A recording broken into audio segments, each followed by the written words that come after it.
Армысыздар, бармысыздар қазақ елі? Қал-қуаттарыңыз қалай? Амансыздар ма?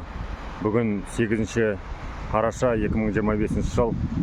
Дастан Базенов, Алға Қазақстан партиясының инициативтік тобының мүшесі, Батыс Қазақстан облысының активистімін.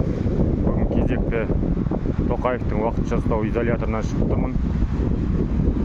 7 сәуір күні 2025 жылы Марат Жыланбаев, әлемге әйгілі Марат Жыланбаев Батыр ағамды қолдау үшін 4-ші Степногорск қаласына 4-ші учреждениеге барып, қал жағдайын білуге барған болатынбыз активистермен бірге.